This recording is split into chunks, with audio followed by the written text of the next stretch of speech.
I have been living with my grandparents since I was 7, and my dad and stepmom are trying to force me to live with them again after I finally escaped back to my grandparents. Not sure if I'm overreacting here, but I think they only want me for their perfect family fantasy. So a bit of backstory. I'll try to keep this brief, but there's a lot. My mom died of cancer when I was 7. It was obviously devastating for everyone, especially me. My dad couldn't really handle being a single parent while grieving, so I went to live with my mom's parents temporarily. That temporary arrangement turned into my entire childhood. For the past 10 years, my dad has been minimally involved in my life, to put it generously. He'd visit maybe on Christmas and my birthday, sometimes not even that. He'd send cards and pay child support, but he basically let my grandparents raise me. They became my real parents in every way that matters. My grandmother taught me to cook. My grandfather taught me to drive, and they both came to every school event and sports game. Then everything changed when I turned 14. My dad suddenly remarried Diane, and literally the month after the wedding, he filed for full custody of me, out of nowhere. After 7 years of barely being involved, he claimed he was finally stable and could provide a proper nuclear family environment. Those were his exact words to the judge. I'm not making this up. Despite me telling everyone I wanted to stay with my grandparents, and my grandparents fighting it in court, the judge granted my dad temporary custody. I was forced to move to his house across town, change schools, leave all my friends, and basically abandon the only stable home I'd known since my mom died. Living with my dad and Diane was absolute hell. Sorry for the strong language, but it's the truth. My dad was physically present, but emotionally checked out. He worked long hours and left all the parenting to Diane. She tried to change everything about me. My clothes weren't proper enough. My hobbies were odd. My friends from my old school were holding me back. She constantly compared me to her nieces and nephews. Nothing I did was ever good enough. The worst part, and this still makes me angry when I think about it, was when she removed all the photos of my mom from my bedroom while I was at school. I had a small collection of pictures of my mom that I've kept since I was little. I came home one day, and they were gone. When I freaked out, Diane said it wasn't healthy to dwell on the past, and we needed to move forward as a family. I literally cried myself to sleep that night. After 2 miserable years of this, I finally convinced a judge to let me move back with my grandparents 6 months ago. My grandparents hired a lawyer. The judge listened to me, finally, and I got to go home. But of course, that wasn't the end of it. The court ordered us to attend family reconciliation therapy sessions. Yesterday was our 3rd session, and that's what I'm posting about. The therapist asked me to explain honestly how I felt during the 2 years I lived with my dad and Diane. She emphasized it was a safe space for expressing difficult emotions. I glanced at my dad and Diane. They clearly expected me to say something like, "It was hard, but they tried their best," or whatever. But the therapist asked for honesty, so that's what I gave her. I said living with them was the worst time of my life since my mom died. I explained how my dad was physically there but emotionally distant, working constantly and letting Diane make all the decisions. I told them I felt like an unwanted guest in their house, never consulted about any major changes to my life. My dad seemed more interested in having a picture-perfect family than actually understanding me. When I started talking about Diane, I couldn't hold back anymore. Probably should have, but it all just came pouring out. I detailed how she tried changing everything about me, my appearance, my interests, my friends. How she constantly compared me to her normal nieces and nephews, making me feel like there was something wrong with me. I told them about the photos incident, and Diane tried to interrupt, saying her intentions were misunderstood. I cut her off, probably rude, I know, and said, "You were never my mother. You were just a pushy stranger who thought you could replace her because you wanted to play house with my dad. I was never a person to you, just an accessory for your perfect family fantasy." The session ended right there. Diane started crying, and my dad told the therapist that this honesty exercise was counterproductive and hurtful. In the parking lot afterward, my dad confronted me. He said he understands I have feelings, but I didn't have to be so cruel and could have made the truth sound nicer. My grandmother picked me up and could tell something was wrong. I told her what happened, and while she said she was proud of me for standing up for myself, she also gently suggested that sometimes the complete truth doesn't need to be delivered quite so bluntly. Now I'm conflicted. On one hand, the therapist asked for honesty, and everything I said was true. On the other hand, I can't stop thinking about the look on my dad's face when I was talking. He seemed genuinely hurt, and while Diane drives me crazy, maybe I went too far. This morning, my dad texted saying they're considering stopping the therapy sessions because they're not productive and making everyone feel worse. Part of me is relieved because I hate those sessions, but another part feels guilty. Like I sabotaged any chance of having a relationship with my dad. My grandparents say I should take some time to cool off and then maybe write my dad a letter explaining my feelings in a calmer way. They say that just because something is true doesn't mean it needs to be said in the harshest possible way. I don't know. The thing is, I don't even want to move back with them. I'm almost 18. I'll be graduating high school next year, and I want to stay with my grandparents until college. But my dad and Diane keep pushing this family reconciliation thing when they were never much of a family to me in the first place. Am I overreacting about this whole situation? I just don't know how to handle this when every interaction with them feels like they're trying to force me into their perfect family picture that I was never part of to begin with. Thanks for reading this whole thing if you made it this far. Now for the first update. First of all, holy crap, I was not expecting my post to blow up like that. Rip my inbox, seriously. Thank you to everyone who commented with advice and support. It honestly made me feel like I wasn't crazy for once. So it's been about a week since that disaster of a therapy session where I finally told my dad and Diane how I really felt. Spoiler alert, things have gotten even more complicated since then, because of course they have. The morning after I posted, my dad sent me a text saying they wanted to take a break from the therapy sessions. His exact words were that they were counterproductive and creating more division instead of healing. Translation, they didn't like hearing the truth. I was actually relieved because those sessions were awkward anyway, but I didn't respond to the text. I figured less communication was probably better at this point. My grandmother got a call from my dad later that day. When she hung up, she was upset. Apparently, my dad accused her and my grandfather of poisoning me against my new family and encouraging disrespect. I'm not making this up. Those were his actual words. My grandmother was livid. She's usually calm, but she was muttering about how my dad had some nerve after barely being involved in my life for 7 years. That wasn't even the worst part. 2 days later, my grandfather got a call from their lawyer. Yes, they still have one from the previous custody battle. My dad contacted the family court again, claiming my grandparents were alienating me from him and requesting a review of the current custody arrangement. When my grandfather told me, I felt upset. My grandfather is usually calm, but this time he was furious. He immediately called their lawyer back and told her to do whatever it takes to make sure I don't get forced to go anywhere. I've never seen him this angry, not even during the previous custody battle. The lawyer assured him that since I'm 17 and the court already ruled in our favor 6 months ago, it's unlikely they'd reverse the decision, especially since I'll be 18 in less than a year. But we still need to take it seriously because family court can be unpredictable sometimes. So this has been concerning us all week. Then yesterday, something completely unexpected happened. I was sitting at the kitchen table working on a history paper due next week, and I hadn't even started it because of all this stress. When the doorbell rang, my grandmother went to answer it, and I heard her say, "What are you doing here?" Then I heard Diane's voice asking to speak with me. I almost said no way, but I was also curious about what she could possibly want to say after everything that happened. I told my grandmother it was okay, but asked her to stay in the room. No way was I going to talk to Diane alone. Diane sat down across from me at the table, looking really uncomfortable. My grandmother stood by the counter with her arms crossed, watching Diane. Diane started by saying she came without my dad knowing because she wanted to understand what went wrong and find some way forward that doesn't involve courts and lawyers. As she was talking, she said she might have overstepped with me, but she was just trying to help me adjust and give me maternal guidance.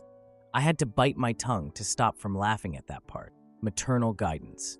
Right, because throwing away pictures of my actual mother was so helpful. The more she talked, the angrier I got. She had the nerve to suggest that my resistance to her parenting was just unprocessed grief about my mom, and that given more time, I would have seen how much she cared. I couldn't help myself.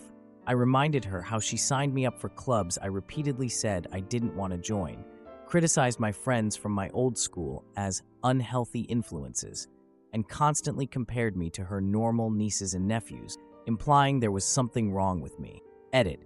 To clarify, Diane's nieces and nephews are preppy, straight-A student types who play multiple sports and are involved in numerous extracurriculars. She was constantly showing me their Instagram posts and asking why I couldn't be more well-rounded than them. She once literally said, "Why can't you be more like Cousin Jake? He plays 3 sports and maintains a 4.0 GPA when I got a B in chemistry." Then Diane made a huge mistake. She said my grandparents were too old to properly raise a teenager in today's world. My grandmother stepped forward and said, "We've been doing just fine for 10 years while his father was barely involved." Diane's face went red, but she didn't respond to that. That's when Diane finally revealed the real reason for her visit. My dad got offered some promotion that would require them to move to another state, and they want me to reconsider living with them because family should stay together. I was stunned. After everything that happened, they still think I'd want to move states away from my home, my school, and my grandparents, just to maintain their family plan. The conversation became tense after that. My grandmother made it clear that they would fight any attempt to force me to relocate, especially since I'm in my junior year and getting ready for college applications. Diane left looking annoyed, but I thought at least everything was out in the open now. Boy, was I wrong. Later that night, I got a long text from my dad saying he was disappointed that I had conspired with my grandmother to ambush Diane when she was just trying to reach out. I read it 3 times, trying to figure out what he was talking about. It seemed he was describing a completely different conversation than the one that actually happened. I realized Diane had totally twisted what happened, making herself out to be the victim of me and my grandmother's hostility. I didn't even respond to the text, because what's the point? I feel trapped in a situation where anything I do or say gets twisted around to make me look like the bad guy. My grandparents and I talked it over, and they promised we'd fight this together if my dad really does try to force me to move states away with them. Our lawyer thinks we have a strong case since I'll be 18 in less than a year. I'm established in my current school, and the court already ruled in our favor recently. But it's still incredibly stressful, wondering what will happen. I feel I'm caught in a situation where standing up for myself just gets labeled as being difficult or disrespectful. But at the same time, I'm not going to pretend everything is fine just to make my dad and Diane happy. My grandparents are my real family now. They've been there for me consistently for 10 years, while my dad was building his new life without me. I know this update isn't very satisfying. Trust me, I wish I had better news. My grandparents are trying to shield me from the legal stuff as much as possible so I can focus on school, but it's hard not to worry about it. I'm trying to remind myself that in less than a year, I'll be 18 and legally able to make my own decisions. But that seems so far away right now. Thank you all again for your comments on my last post. Reading them helped me feel validated that I'm not overreacting about this whole situation, something Diane has accused me of repeatedly. This journey with my dad and Diane is far from over, but at least I know I'm not alone in thinking their behavior is completely unreasonable. Now for the second update. Update 2. Custody battle escalated. Finally spoke to the judge yesterday. First of all, huge thanks to everyone who left supportive comments on my last update. I've been reading them during this whole mess. It's been 2 weeks since Diane's visit, and things have gone badly since then. My father has formally petitioned the court for full custody again, claiming that this move to another state would be a fresh start opportunity that would benefit me. My grandparents got served with the paperwork 3 days after Diane's visit. The court scheduled a hearing quickly, and our lawyer arranged for me to speak privately with the judge since I'm 17, and supposedly my preferences should carry significant weight at this age. My grandfather said that's probably our strongest card to play since we're close to my 18th birthday. He's been trying to stay calm for my sake, but I can tell he's stressed. Meanwhile, my father and Diane have launched a campaign of daily texts and calls. One day they're guilt-tripping me about breaking up the family, and the next they're sending links to the school district in their new location talking about all their great program. The worst part is what I found out through my cousins. Diane has been telling extended family members that my grandparents have serious health issues they're hiding from the court and aren't capable of continuing to raise me. This is false. My grandparents are active and healthy. I was angry when I heard this, but my grandmother convinced me not to confront Diane. Yesterday was the court date. I was waiting to speak with the judge when my father walked in. He asked the court officer if he could have a moment alone with me before the hearing. I nodded. My father sat down across from me, looking tired. He started explaining how this move is crucial for his career, and having me with them would finally give us the chance to be a real family. I asked him why this suddenly matters now after years of minimal involvement. He got defensive immediately, listing the child support payments and holiday visits as evidence he never abandoned me. The conversation was getting nowhere, so I asked him, if Mom hadn't died, would you have ever been part of my life at all? He admitted that his relationship with my mom had been over before her diagnosis, and he'd already been planning to leave. It felt like a punch in the stomach. I realized he was motivated by guilt rather than love. I saw the last 10 years with clarity. His periodic involvement, the sudden custody battle when he got remarried, Diane's obsession with creating the perfect family image. None of it was about genuine care for me. The recent custody battles were more about Diane's desire for a child than any real interest in being my father. When he saw my face, he started backpedaling. He insisted that he wants to be a real father now and accused my grandparents of turning a disagreement into a legal battle. We were interrupted when the court officer came back to escort me to the judge's chambers. As I got up to leave, my father grabbed my arm and whispered, "Think about what this is doing to everyone, not just what you want." The judge was an older woman with reading glasses. She explained that the conversation was just between us and that I could speak freely. Then she asked me to tell her about my life with my grandparents, the time I spent living with my father and Diane, and what I wanted for my future. I told her everything, how my grandparents stepped up when my mom died, how my dad was basically a holiday visitor until he wanted custody when he married Diane, the years I spent living with them where I felt unwanted, and how much better my life has been since moving back with my grandparents. I explained that I'm looking at colleges, my grades have improved, and moving states away for my senior year would derail everything I've worked for. The judge asked thoughtful questions about my educational goals, support systems, and what I believed was in my best interest. She listened carefully and took notes. After the hearing, my grandparents told me the judge issued a temporary order maintaining our current living arrangement until a final decision is made. Our lawyers seemed cautiously optimistic given my age and the circumstances. I felt like I could finally breathe again, at least temporarily. That lasted about 6 hours. That evening, my phone started blowing up with texts from Diane. The first few were passive-aggressive about how disappointing it was that I chose to fight against the family. As the night went on, they got increasingly angry, blaming me for destroying your father's opportunity and calling me selfish and ungrateful. The last one said I'd regret choosing those old people over your actual father, when I need real support as an adult. I showed the text to my grandmother, who said, "Well, I guess we know who the real child is in this situation." Edit. Rip my inbox. Some people are asking about the college fund my dad mentioned in his texts. Yes, he's now threatening to use my college fund to pay for their move, since clearly our financial support isn't appreciated. My grandparents are furious, but trying not to show it too much. They've been saving a little for me too, and my grades are good enough that I might get some scholarships. So I'm trying not to panic about that yet, one battle at a time. This whole situation has shown me who my father and Diane really are. All those therapy sessions talking about honesty and healing were false. They just wanted me to maintain their perfect family image. The second I expressed what I actually wanted, I became the enemy.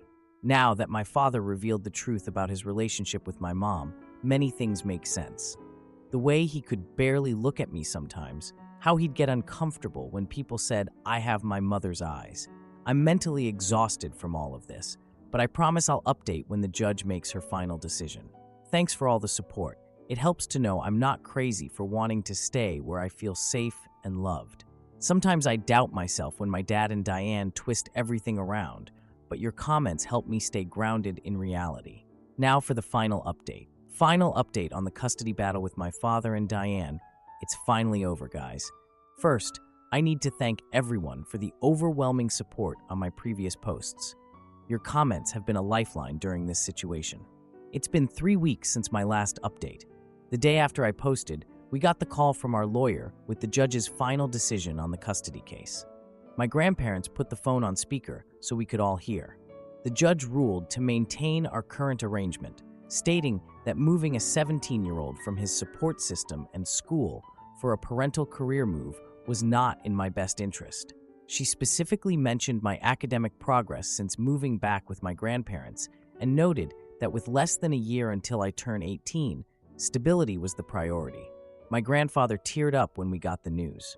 My grandmother kept squeezing my hand, but I didn't mind. For the first time in months, I could breathe again. That feeling lasted approximately 48 hours. 2 days after the ruling, my father called. I was expecting anger or maybe another guilt trip, but he sounded calm. He informed me that he and Diane had decided to move forward with the relocation. Sometimes adults have to make difficult choices for their future, he said. Then came the kicker. He told me he'd set up a college fund years ago that would cover 2 years at State University, but now planned to use that money to help with their relocation expenses since clearly our financial support isn't appreciated. I didn't know how to respond. I just sat there holding the phone after he hung up, staring at the wall. My grandparents were livid when I told them, but they kept their comments about my father private. I could tell they were worried about the college situation. The next week was quiet.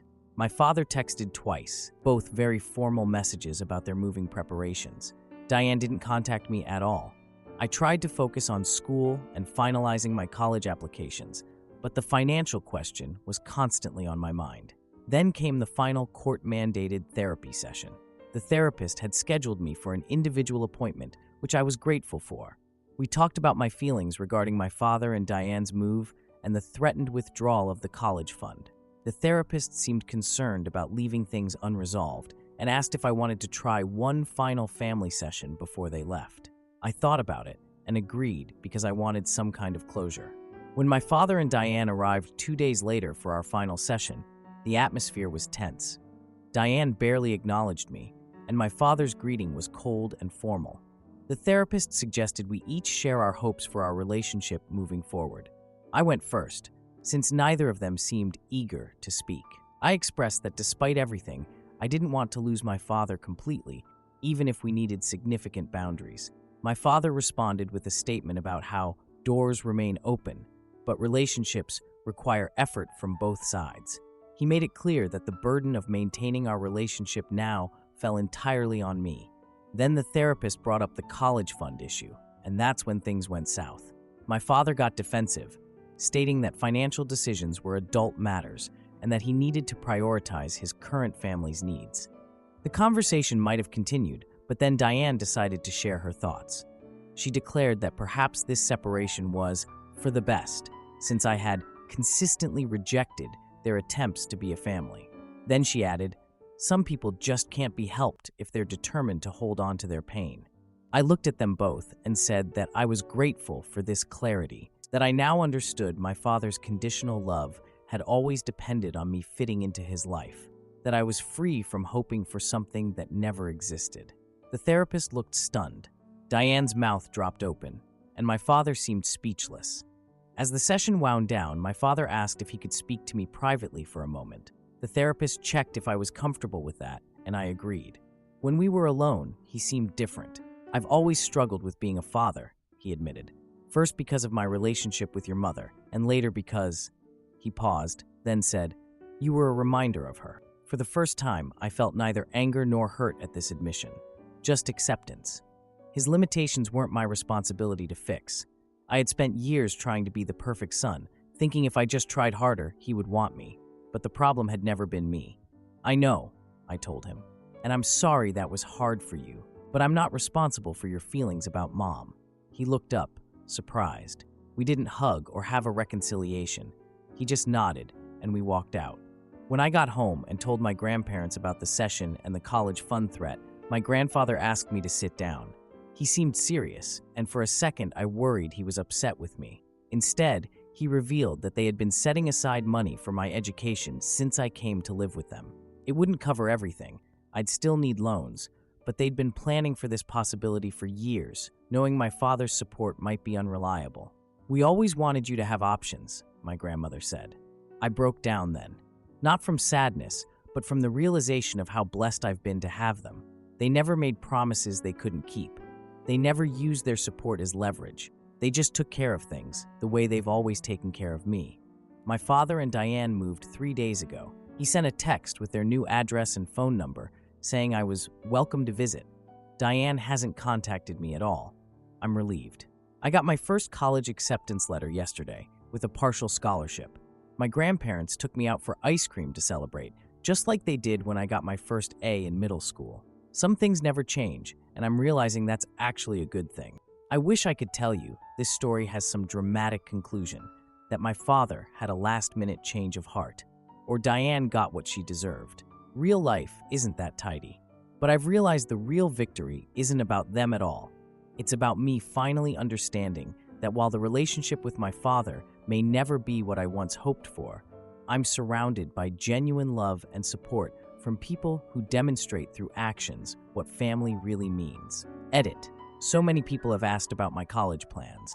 I've been accepted to 3 schools so far, waiting on 2 more, and I'm leaning toward the state university about 90 minutes from my grandparents. Close enough to visit on weekends, but still get the full college experience. My grandmother is already talking about sending care packages.